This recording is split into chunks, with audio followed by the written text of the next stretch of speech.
मुकेश अंबानी की इनकम का अंदाजा आप ऐसे लगा सकते हैं कि जब तक आप ये वीडियो देखेंगे तब तक मुकेश अंबानी 2 करोड़ रुपए कमा चुके होंगे। जी हाँ, सिर्फ 10 मिनट में करीबन 2 करोड़ रुपए। आजकल हर जगह मुकेश अंबानी के बेटे की शादी के चर्चे हैं, जिसमें दुनिया भर के टॉप सेलिब्रिटीज आए थे। दुनिया के टॉप परफॉर्मर्स, क्रिकेटर्स और मूवी स्टार्स ने शिरकत करके शादी में 4 चांद लगा दिए थे। ये तो सभी जानते हैं कि ये सेलिब्रिटीज फ्री में नहीं बल्कि पैसे देकर आए थे। सिर्फ जस्टिन बीबर की ही बात की जाए, उन्होंने चंद मिनट की परफॉर्मेंस के लिए करीबन 80 करोड़ रुपए लिए हैं। अब आपके दिमाग में बस यही सवाल आता है कि मुकेश अंबानी एशिया के सबसे अमीर आदमी तो है, लेकिन इन्होंने इतना सारा पैसा कमाया कैसे और क्या है इनकी कमाई का जरिया जो इनको एशिया का सबसे अमीर इंसान बनाता है। और सबसे बड़ी बात, जब एक भाई सोने के पानी से नहा रहा है तो वही दूसरे भाई का दिवालिया निकला हुआ है। दोस्तों, अगर आप इंडिया में रहते हो तो न चाहते हुए भी एक ऐसा दिन नहीं गुजार सकते जिसमें आप मुकेश अंबानी को कोई प्रॉफिट ना दो। टेलीकॉम सेक्टर हो, पेट्रोलियम, क्रिकेट या रिटेल सेक्टर, मुकेश अंबानी की रिलायंस इंडस्ट्री हर जगह फैली हुई है। लेकिन इस सब की शुरुआत मुकेश अंबानी ने नहीं की, बल्कि इसकी शुरुआत मुकेश अंबानी के बाप धीरूभाई अंबानी ने की थी।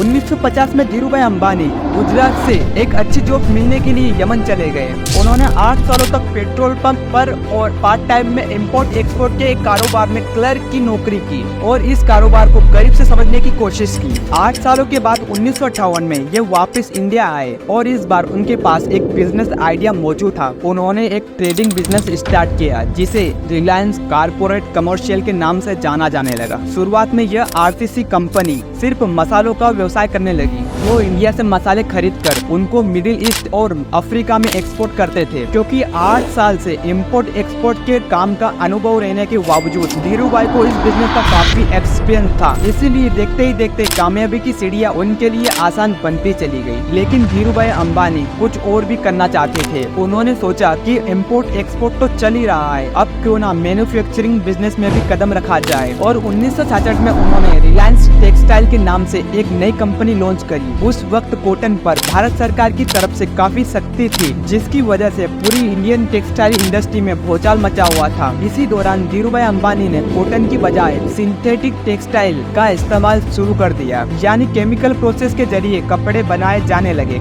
जिससे न सिर्फ वो सरकार की पॉलिसी से बच गए बल्कि कपड़े सस्ते होने की वजह से मार्केट में ज्यादा फेमस भी हो रहे थे। धीरे धीरे रिलायंस इंडस्ट्री बढ़ती गई, बड़े बड़े इन्वेस्टर्स और आम पब्लिक भी इसमें इन्वेस्ट करने लगी। अब यहाँ पर एक चैलेंज ये था कि धीरूभाई अंबानी को टेक्सटाइल इंडस्ट्री चलाने के लिए पेट्रोकेमिकल दूसरी इंडस्ट्री से खरीदने पड़ते थे, इसीलिए उन्होंने अपना पेट्रोकेमिकल बिजनेस स्टार्ट करने का इरादा कर लिया। इस तरह रिलायंस पेट्रोकेमिकल में उन्होंने अपने पैर जमा लिए। 1986 में जब धीरूभाई अंबानी बीमार हुए तो उनके दोनों बेटे अनिल और मुकेश अंबानी बिजनेस में उनकी हेल्प करने लगे। और जब तक धीरूभाई अंबानी जिंदा रहे, दोनों बेटे उनके नीचे मिलकर काम करते थे। मगर 2002 में जब धीरूभाई अंबानी की मौत हुई तो एक नया डिस्प्यूट सामने आ गया। उनकी मौत से पहले धीरूभाई अंबानी ने अपनी जायदाद के बंटवारे के बारे में कुछ भी वसीयत नहीं लिखी थी। अब उनके जाने के बाद रिलायंस इंडस्ट्री कौन संभालेगा? इसी सिलसिले में रिलायंस के बोर्ड ऑफ गवर्नर्स की एक मीटिंग को अरेंज किया गया और उसमें फैसला हुआ कि ज्यादा कंट्रोल मुकेश अंबानी को दिया जाएगा। और यहीं से दोनों भाइयों के बीच दरार पड़ गई।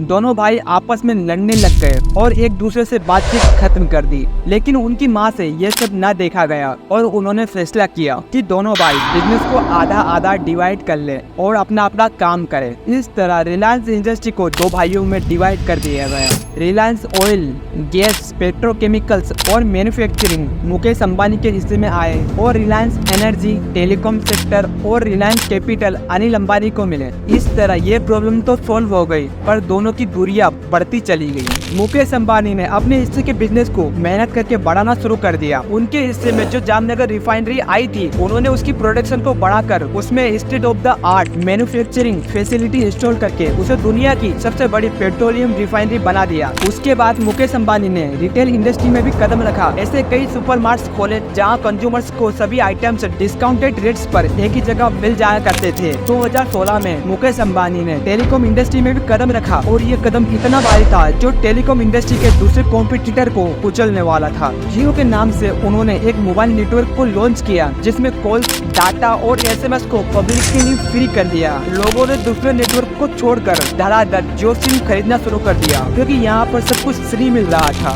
देखते ही देखते जियो यूजर्स 450 मिलियन तक पहुँच गए और जियो ने जब 5G नेटवर्क लॉन्च किया तो यूजर्स की तादाद और बढ़ गई। यह नेटवर्क अब 6G टेक्नोलॉजी पर काम कर रहा है। जियो की सक्सेस इतनी ज्यादा थी कि दूसरी टेलीकॉम कंपनीज ने जियो पर केस कर दिया। उनका कहना था कि जियो अपने कंज्यूमर्स को सब कुछ फ्री दे रहा है जिससे मार्केट में कंपटीशन खत्म हो रहा है। जियो ने बाद में फ्री सर्विसेज को खत्म करके बहुत ही कम चार्जेस पर डाटा प्रोवाइड करना शुरू कर दिया जिससे दूसरी कंपनीज को भी अपने रेट गिराने पड़े और आज इसी की वजह से इंडिया में इंटरनेट पूरी दुनिया की तुलना में काफी कम रेट पर मिलते हैं और इसी तरह पूरे देश में मुकेश अंबानी हर सेक्टर में है। आज मुकेश अंबानी की नेटवर्क 122 बिलियन डॉलर से भी ज्यादा है जो 10,370 अरब इंडियन रुपीस के बराबर है। इस तरह मुकेश अंबानी पूरी दुनिया के 11वें इंसान है।